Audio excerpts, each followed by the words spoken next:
And a warm welcome to our live Q&A today. This is for new students who are interested in postgraduate studies within our school, the School of Social and Political Sciences.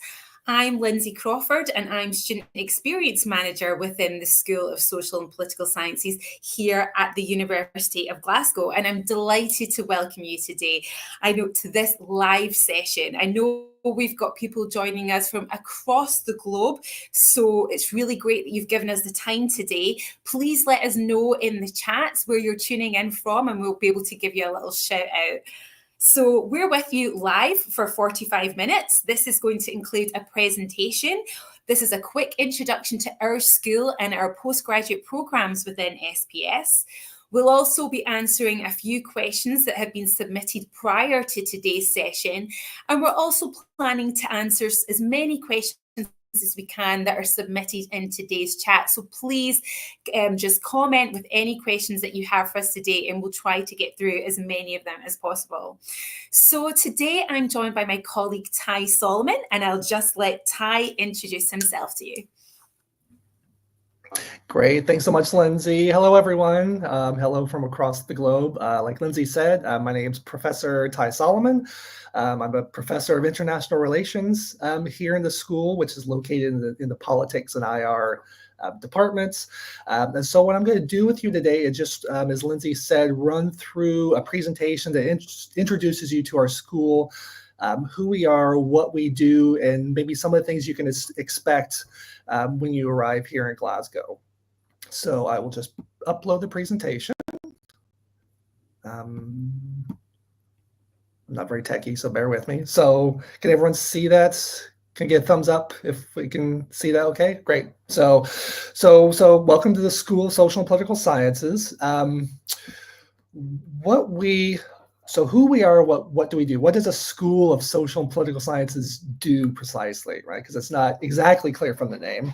Well, one of the things we can sort of trumpet about ourselves is that we're one of the leading centers in the UK for interdisciplinary social science research and teaching. And so when we say interdisciplinary, this means that our school is made up of several different social science departments or subject areas, as we call them. And we also work with other scholars from across the university who are sort of cognate or neighboring fields. So even though we're social sciences, we have links with and we work with colleagues and teachers and researchers in business, in arts, in humanities, law, applied health, and so on. So what we try to do with that interdisciplinarity is we try to bring really cutting edge teaching and research to the forefront, and that research informs the teaching that we deliver, right? Which will become hopefully evident in a couple of minutes, right? So who are we more specifically? So the University of Glasgow is a big institution. It's made up of about 20 different schools. We're a School of Social Sciences. There's a School of Physics. There's a School of Business, School of Literature, and so forth and so on.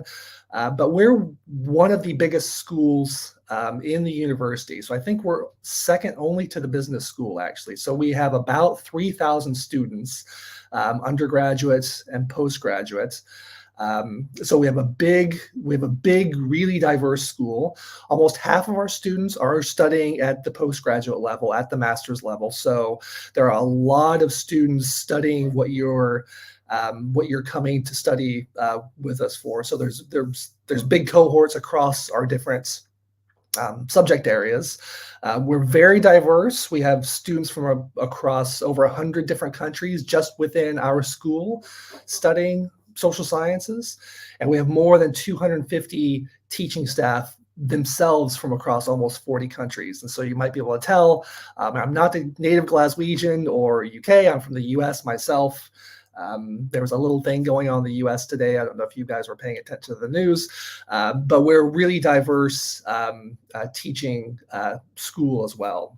Right? So that's kind of hopefully gives you a sense of our size and how big and diverse we are. So what do we do exactly, right? So I put up here kind of a series of clusters of our master's programs, right? And so these basically overlap with the departments or subject areas that we have in the school, but these are kind of how our master's programs cluster together in terms of topic area and field. So you can see there, we have a cluster of urban and public policy programs.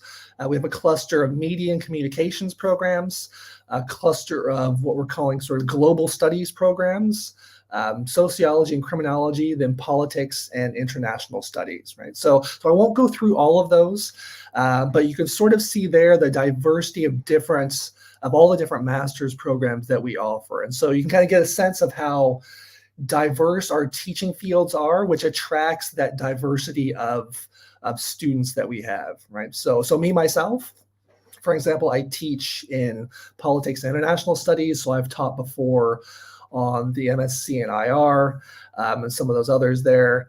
I've colleagues teaching across all the rest of these areas. And so these are very healthy and diverse and very kind of cutting edge programs that aim to study the big challenges that we have in the world right now, right? I think from the titles, you can sort of gather that. So migration, justice, health, public policy, international relations, human rights, security, and so forth. And so hopefully that gives you a sense of the kind of teaching that we do. Just to sort of trumpet ourselves a bit more. So within the UK, we're very highly ranked on all levels, right? So the recent kind of UK research audit that the UK government kind of puts all the universities through, we ranked very highly in terms of our research. So within the REF, as we call it, the Research Excellence Framework, the last one was 2021. 90% of our research was rated as world leading or internationally excellent within our school. So that's quite high. And the result of that is that we rank pretty highly in the current REF, right? So and that's evidenced by things like we host a prestigious journal within the school. We have a number of research centers there that cover a wide array of different areas. This is just another slide reflecting some of the rankings that we have across sort of different rankings that we have here in the UK. So you see the Guardian ranking there for international relations, for sociology, and a number of other fields there. So most of our departments are quite highly ranked within the UK, and we're on the rise, in fact. Right. So most of these, if I recall, are sort of rises in the rankings. And so this reflects Glasgow as a rising institution within the UK. So the university overall is regularly ranked as a top 10 institution within the UK overall, which is quite something that the university likes to trumpet, as you can imagine, and which we're all proud of as well. So sort of within that, what are some of the things you could expect when you arrive here, when you start taking classes, when you start interacting with your fellow course mates? What can you expect? And so we've sort of put together kind of a student experience sense of what you can expect in terms of community and connection with your fellow students, confidence that we will help you to build through your coursework and your assessments, and the kinds of careers that you can expect to have afterwards. And I'll mention just a couple of our successful alumni that have gone on to do really good things after finishing their program with us. So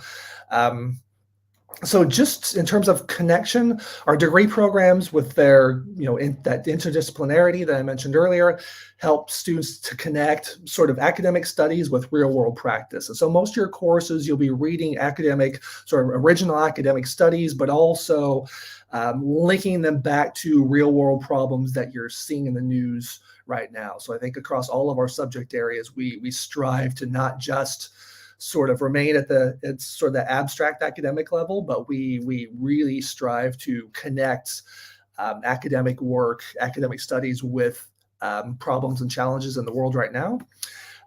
Community, we're really good at trying to foster a sense of community amongst our students. And so this is maybe something Lindsay could speak to here in a few minutes. So one example is our Student Experience Forum, which sort of points to all the different student societies and building connections amongst our cohorts here together. And we do things like the big get together in the school and the big shindig, sort of social events throughout the year that our students really enjoy. So we try to do as much as we can in terms of building community, sort of outside the classes that you'll be taking.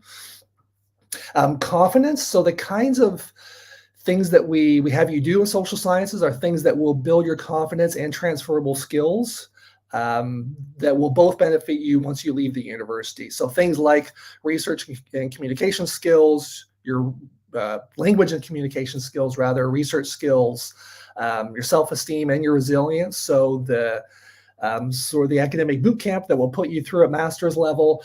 Our graduates have told us afterwards that they all felt that their skills in these areas really benefited from being enrolled in our master's programs, right? So finally, careers. I've got a slide here. It's a couple testimonials from students who did master's degrees with us recently, and so you can read those testimonials for yourself. But they all say they'll have really good things to say about their experience across our program. So they've all gone on to do really interesting careers. I did a conference last year on campus where I brought in three of our alumni, one of whom is working for a security NGO and he travels around the world. The other one's working for the UK government, and the other one was working in journalism. So social sciences are an area that is a very broad area academically, but that also sort of translates into our students getting jobs across a wide array of sectors, right? So from government and civil service, but also journalism, NGOs, health, social work, city planning careers, etc. So I can speak more to that in the Q&A if you like. So I think I know I skipped over just a few slides, but I think I might go ahead and end there just so we can get to any questions that you guys have. If you want me to go back to any slides, just please let me know, and I think we could probably make those slides available to you afterwards if you like. So thanks very much, and looking forward to seeing you soon, and we're happy to take any questions. So I'll pass it back over to Lindsay. Yeah. Thank you so much, Ty, and thank you for that presentation. Hopefully answered a lot of the questions that you may have about our school. And as Ty said, our school is one of the largest and most diverse within the University of Glasgow. As Ty said, we will make the presentation available to you after today's session, and the session will also be recorded, so you can go back to it at any time. So I'll just have a look at the chat. I'm not sure if anything has come through yet. Hi, Precious, you're joining us from Nigeria. Thanks for tuning in today. Remember, let us know where everyone else is tuning in from. And if you've got any questions, please do share them in the chat. And Ty and I will try to get through as many of them as we can. But we did have a few questions that had been submitted prior to today's session. So we'll go through them, but at the same time, please pop in any comments that you have. So Ty, one of our first questions that we got was about if a student had studied a different subject, for example, if they had taken journalism, would they still be able to get into MSc in international relations? So are there pathways that a student can go on that can take them into a different subject, a different discipline from the one that they did in their undergraduate degree? Yeah, that's a really good question. It's a question we get a lot, especially at the master's level. So, at the undergraduate level, you sort of go in and you can choose early on what you want to study. But we often get that question of, can you study a different subject at your master's level than you did in undergrad? And the answer is yes. and we have lots of students who do that, right? So for specific admissions requirements, I'd probably refer you to the website for each of those programs, and each of the programs that we have has their own websites on the uni website, and list the requirements. But yeah, we have lots of students. So I'll speak to international relations just because that's the field I teach in. That's the one I'm most familiar with. So whenever I've taught a course before called Foreign Policy Analysis, which feeds into the MSc in International Relations programs and a few others. I always have students who have studied subjects other than politics or international relations, for example. So I've had students in there before who've taken other social sciences like sociology or so sometimes you get students who do sort of general undergraduate studies and wanting to take international relations. I've gotten students in there who study literature and journalism, things like this, but who go on to want to study sort of international relations at a graduate level. So yeah, it's very possible to study a different master's area than you did in your undergrad. So yeah, we do welcome that. And actually in classes, like me as a teacher in classes, that brings a really good diversity of views in class discussions. So, politics, students who study politics at undergraduate and politics at master's level obviously are very passionate and know a lot about politics, but it's always good to get students who studied a different subject area in undergrad, just to bring that different perspective in during discussions in a master's level course, right? So those are always really valuable contributions that those students bring, and we value those as teachers, right? So that is very doable here at Glasgow. Thank you, Ty. And so just remember that whatever you did in your undergraduate degree, don't feel that that's a barrier to you not doing a specific program at postgraduate level. And if you go on our website in the A to Z of the program list, there's the entry requirements are on there in a lot more detail, so you can go and have a look there. But we've got a couple of questions coming in, Ty. Hi, Jacob from Indonesia. Jacob is asked about the Masters in Human Rights and International Politics. So he's asked specifically about the content, Ty. Are there any specific core classes to Indigenous people's issues taught? So I'm not sure how much you know about that specific program. So I can speak generally to it. So, I don't teach, so I haven't taught on that program for a couple of years, but I know that, as you sort of indicated, that sort of research around Indigenous people's contribution to how we understand things like justice and human rights and the environment, that's become quite a vibrant research area in kind of politics and IR, sort of Indigenous contributions to how we think about those concepts. So you're absolutely right that is, and you're right to spotlight that as a really important and sort of cutting edge area within politics. I don't think we have any courses specifically solely devoted to Indigenous thought or Indigenous studies, but I would recommend you get in touch with the program convener just to ask if there's any sort of sections of courses that might deal with that. So for example, there might be a course offered in the program that offers a week or two on Indigenous thought. So I would just recommend getting in touch with the program convener, and there should be an email on the uni website for the Human Rights and International Politics program, and you can get in touch with that program convener, ask them more specifically. So good question. Thank you, Ty. And yes, that's true. Like if you go onto the program web pages within our website, up at the top of the page, you will find the contact details for the administrator and for the convener of the program. So if you have specific questions about that program, you can direct them to that email address. So we've got a question about, is there a specific requirement for public policy and management? So I know that's one of our subjects in urban studies, Ty, so I'm not sure how much you would know about that program. I guess I would ask, is that a requirement? Is that an admissions requirement you're wondering about, or a specific core course requirements in the program. I wonder if that's a specific entry requirement they're asking about. Yeah, I'm not sure, just because that's not a program I teach on myself. Again, I'd refer you to maybe the program's website, which will lay out it'll lay out both actually any sort of requirements for admission to the program, but also they'll lay out the basic structure of the program in terms of any core required courses that they have. And so I see our team in the background has very helpfully put in a link to all of the page that lists all of our MSc programs. So you guys can go there and click and just have a look at the PPM program, as we call it here in the school, to see if there's any specific requirements. So yeah, I'd refer you there.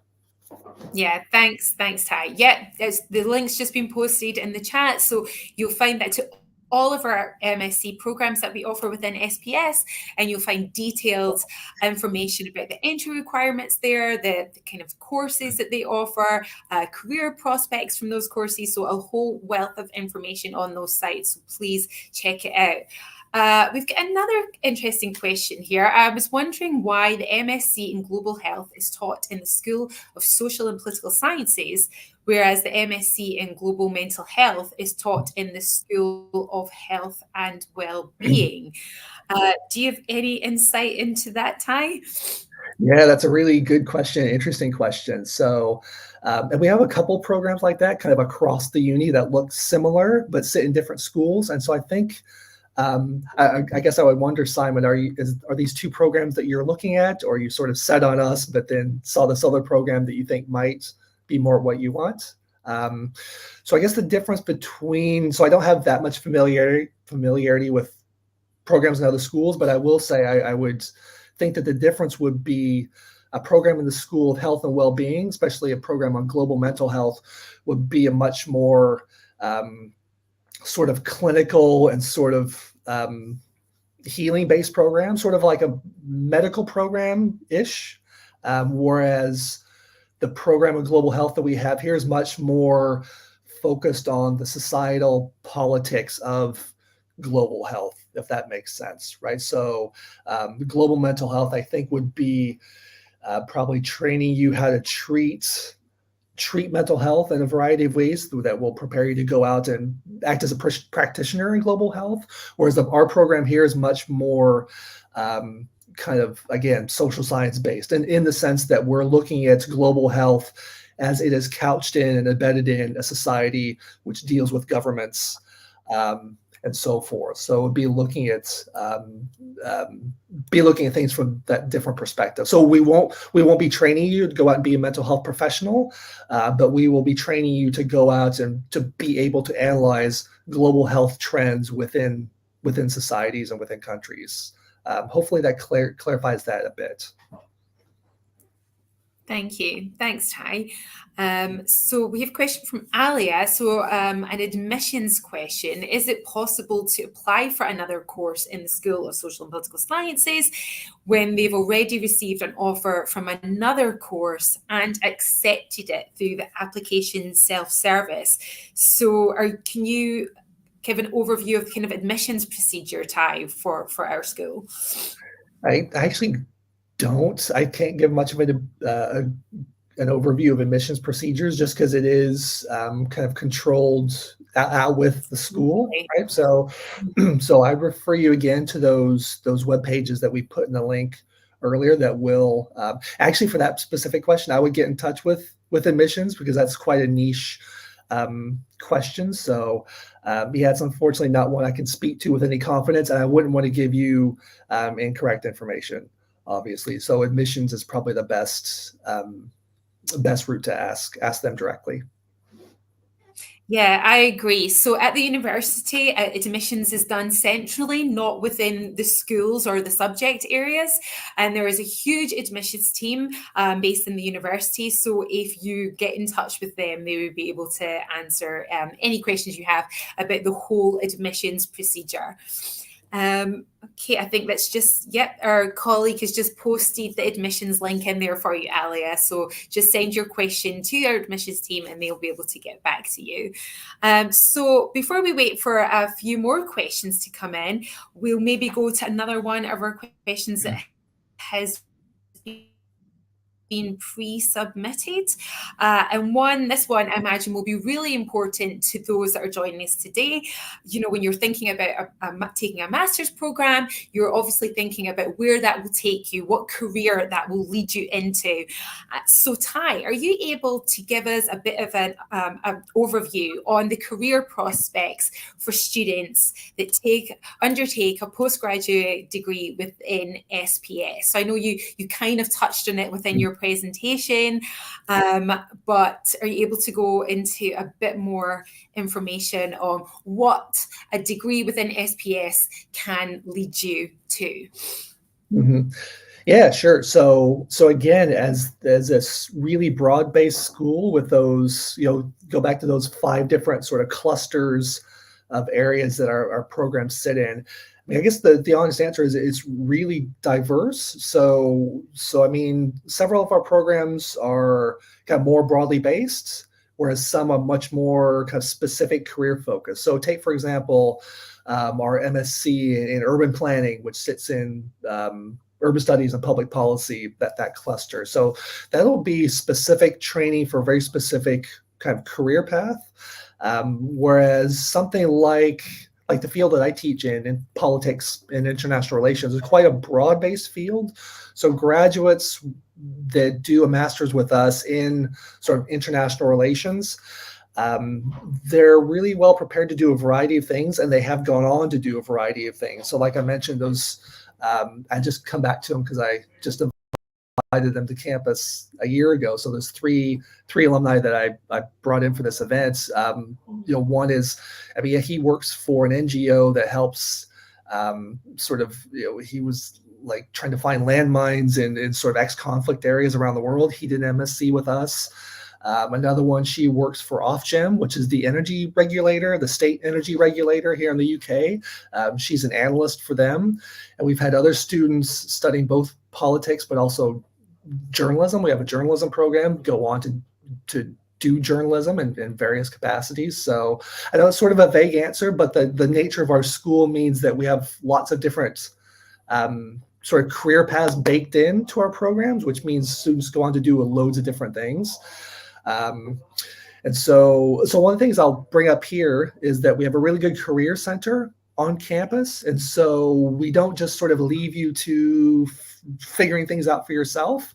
So we have a whole sort of small army of people in the career center that will help you sort of start thinking about a career early on when you get here. So the career center is really good at things like helping to build up your profile for when you graduate. So they've got CV and resume writing workshops. They help you do practice job interviews, all these sorts of things, which will complement the academic material that you're engaging with, right? So we try to do quite a lot in helping our graduates not only study academically for a specific degree, which will be more general and more specific depending on the subject area, but we also have lots of resources here around the uni to help you prepare for your career specifically, that the Career Center does a great job with, right? So hopefully that helps a little bit with that question. Yeah, and I'll just follow on from that, Ty. So as Ty mentioned, we've got a great career service at the university, but our school is also part of the College of Social Sciences, which is the biggest college in the school. And we're very lucky because in our college, we have a dedicated employability team. And they work with students, they work within many of our programs, and they organize lots of other events and skills days that you can take part in.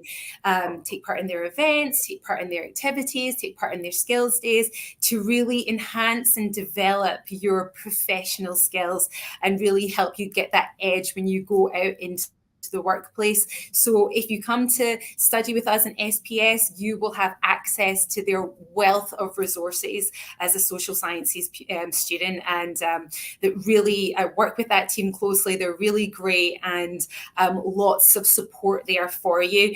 And then also last year, I launched a series of alumni panel events. Now, this is where I work specifically with some of our programs, and then we bring in former students to discuss their journey, their career journey from their time with us in the classroom to where they are now. And we've done various, we've worked with global health, we've done political communication, we've worked with international relations, and we've had former students that are now working in policy, they're working in arms control, they're working in politics, they're working in the third sector, a wide range of sectors, and they've come in and they've really shared their experiences with students, how to get the most out of your degree, and really to help you if you want to be in that kind of career sector, they let you know the best things you can do to get you there. So I work with specific programs, and the students from those programs are encouraged to attend, but we also open them up to students from across the school. So even if we weren't doing a specific talk with your program, you'd be welcome to attend whichever one would interest you. So we do them throughout the year. So it's a really great thing that we have in SPS for you to take part in. So we'll just go back to one of the other questions there. There was one from Sania saying, is there a difference between MA Sociology and MSc Sociology? The big difference is that the MA Sociology is our undergraduate degree. So that is, they're studying sociology for 4 years as their undergraduate degree, and the MSc Sociology is the 1-year postgraduate degree.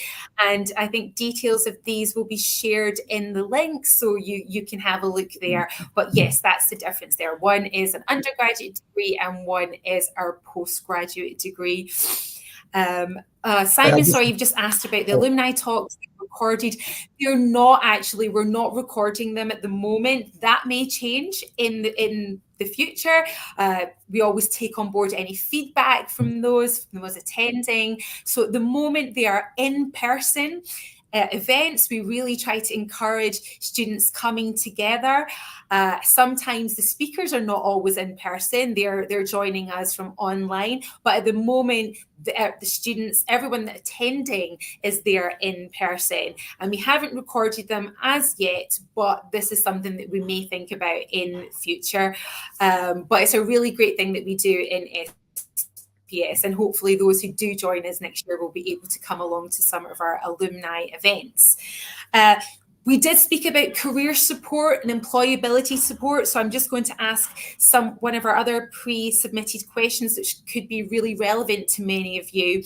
What kind of support does the school provide to students throughout the academic year? So Ty, if you want to kind of take the academic side of that, then I can pick up other student support side of that. Mm-hmm. Sure. So academically, the student support that we have is sort of, so first you'll have the support of your lecturers themselves, right? So lecturers are very accessible. So you'll go to lecture, go to seminar. Your lecturers will hold office hours every week, right? And so this is a chance for you to get sort of one-on-one interaction with your lecturers and ask any questions or ask for any sort of specific support that you find you might be needing in specific courses, right? So that's at course level of lecturers. At your program level, the program convener will often be your first port of call for any questions about sourcing any support that you might need. So the program convener will be sort of plugged in to the different sort of support structures in the school and the wider college and university. So the program convener is sort of, the first port of call. And they also act as kind of in that sense, the advisors for you while you're here in your master's program, right? So, and I would just, sort of point back to the other sort of support structures that we mentioned a couple of minutes ago and that Lindsay mentioned. Lindsay, do you want to sort of complement that with any sort of other sorts of sort of social student support stuff? Yes, so as we said, yes, so still in the kind of academic side, we have the student learning development team. So they would really be able to help you with anything kind of academic related, and that maybe answers your question that we had from Kira about being a business graduate and wondering if there is additional support available for students from different education backgrounds. Any kind of academic support for students, if you go to the student learning development team, they would be able to assist with that. And then from the kind of student support side, in the school, we have 2 dedicated student support officers. So they would be your kind of first port of call for anything that you're struggling with. And this could be you're feeling homesick, you're struggling to make friends, you're struggling with your mental health, you feel that you can't cope with your workload, you can't have that kind of work-life balance that you're looking for. If you go to our student support officers, they are able to triage you to the correct service for you. And at the university, we have a fantastic, counselling and psychological services there. We have a great international student support team. As we mentioned, we've got our careers team, our student learning development team, and also I head up the student experience team. So I'm always open for any students that want to come and talk to me if there's anything that I can kind of support you with as well. And then you've got a great team within your program. So you've got your convener of your program, you've got the administrator of your program, and they're always a really great support. If you're struggling or if you're looking for additional help, you can always go to one of them as well. So there's so much support at the university and within the school. So please, we really hope you do come next year. And if you do need that support, reach out as soon as you need it, because there's always someone here to listen to you. There's always someone there to help you. There's so many avenues to help. There's a wealth of resources for you. We take very seriously the mental, physical and mental well-being of our students. So please reach out for support as soon as you need it.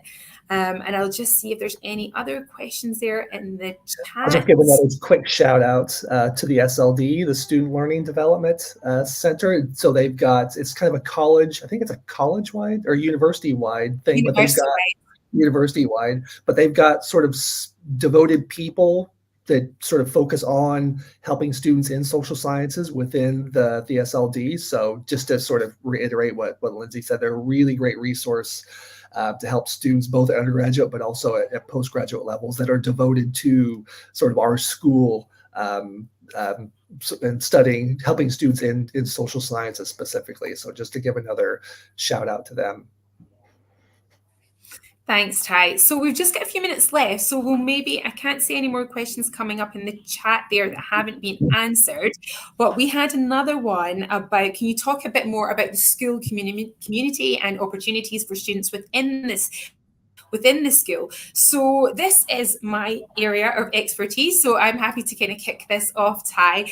So as I said, I'm student experience manager. I head up the student experience team within SPS, and we're here to enhance the student experience outside of the classroom. And a big thing for us is the community. And we know it's really important for students.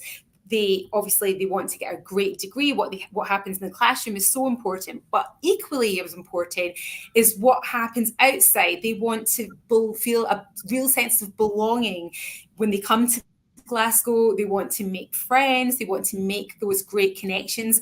And we have many ways that you can do that within the school. So as Ty mentioned, we have our Student Experience Forum, STEF, which is what I lead on. It's a big student experience initiative that's been happening in our school that I developed first 5 years ago. And it's a brilliant student staff partnership. So I work with student representatives from across the school. And through that, we create school-wide events. We have 4 huge events that happen across the year. We have our big welcome, which is a brilliant way to meet new students. We have our big get-together in February. We have our student ball, which some of you may have done at undergraduate level. It's really lovely evening. And we have our big shindig, which is our Scottish Ceilidh, So for those of you who don't know, Arceli is a big Scottish dance, and we do that at the end of the academic year. These are free to attend apart from the ball, which is subsidised by the school, making it still very affordable. And in those events is a really great way to meet other students and other students from outside of your programme, because you're really mixing the students from across the school. And then in STEF, I work closely with our subject-aligned student societies, and we have societies covering all our subject areas within SPS. We have our Politics Society, International Relations, Social and Public Policy, Central and East European Studies, Economic and Social History, and they're open to postgraduates as well as undergraduates. I think there can be a common misconception that I'm a postgraduate student, I don't want to join a society, it's not for me, but really that is not the case. They're open to all of our students. It's a really brilliant way to get integrated into the school, to meet other students and to really find out what's happening in the school. And societies, there's lots of social events, there's lots of trips to the pub, which is very important, and Glasgow has brilliant pubs, a brilliant nightlife, but our societies also place a lot of importance on professional development. So I mentioned those alumni events that I organise, but our societies also do events like that within their own society, which a lot of the time are supported by myself and my team. So there's lots to take part in. Ty has probably been involved within the Politics Society. They organise weekly politics and pints, or politics and pizza, where everyone comes together for some drinks and for some food, and they have an academic who will speak about a specific subject matter. So there's always lots going on within our societies. They're great active societies, very welcoming societies. So lots to take part in, and a really great way to get involved in the school.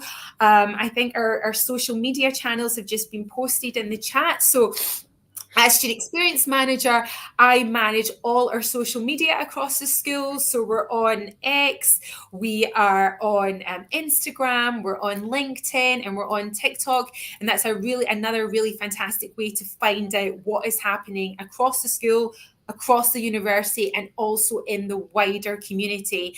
And we're always looking for students to be a part of that. If you've got anything that you want to share, if you've got anything that you want to celebrate with your fellow students, then please do get in touch.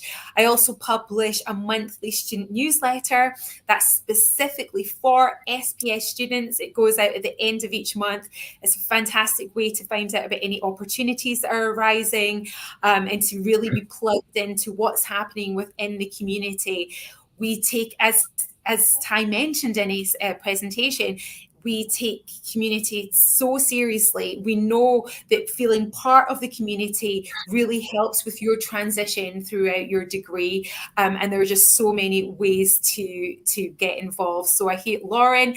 So happy that there's a Politics Society. Our Politics Society is brilliant. It is one of the largest within the university. It has been running for a good number of years, and they're always looking for really keen students to get involved. So I'll just finish by saying that there are so many ways to get involved in the community. We may be biased, but I think it is a fantastic community to be part of. And I hope to see some of you next year, and I hope to work with some of you next year if you come and join us. Is there anything, Ty, that you would want to add to that? No, just to sort of give the most recent example. So I think it was earlier this week or last week, my colleague Rachel here in politics, she studies authoritarianism, and they had the latest Politics and Pizza sort of little social get together last week. So they all got together, some students got together, sat down with Rachel. They talked about authoritarianism over pizza, just sort of casually, sort of informally in a room here on campus. And so that's just the most recent of many kinds of things that's going on, right? So it's all fairly, this stuff is all fairly informal and nice in that way. So it's not like going to a classroom with the lecturer is there. It's more like you're just sort of off hours eating pizza, or if it happens to be politics and pints, if that's your thing. have a pint in the pub. It's more of a casual, informal conversation about whatever the sort of chosen topic is. And so it's a chance for students to ask questions or just sort of talk politics, sort of off hours, so to speak. So this is, just to sort of the most recent example that popped in my head when you were mentioning the whole myriad of things that we have going on, Lindsay. Thank you, Ty. Lots of ways to get involved, and we really do hope to see you next year. So that actually brings us to the end of today's live Q&A. We're out of time now. Thank you so much for joining us today. We really hope that you found it useful, and we really hope that it has answered some of the questions that you may have about undertaking a postgraduate degree within SPS. As I said earlier, we have recorded this session, so it will be made available to you along with the slides. And there's so many links within the chat there as well, so lots of information for you to follow up with after today. The team will continue to stay in touch with you. But in the meantime, if you have any questions, you can contact us on as we mentioned, on the program pages of the specific program that you're interested in. There's the details of the convener and of the administrator. You can get in touch with the admissions team as well. So lots of ways to get in touch with us as well. And you can chat to Uni Buddies. So if you haven't spoken to Uni Buddies yet, they're a group of students and alumni who are happy to answer questions that you may have. So this is people that have been in exactly the same position as you are in now and will be perfectly placed to answer your questions. So please get in touch with them if you haven't already. So from Ty and I, a big thank you so much for joining us today, and we look forward to welcoming many of you hopefully to campus next year. Thanks very much. Bye-bye.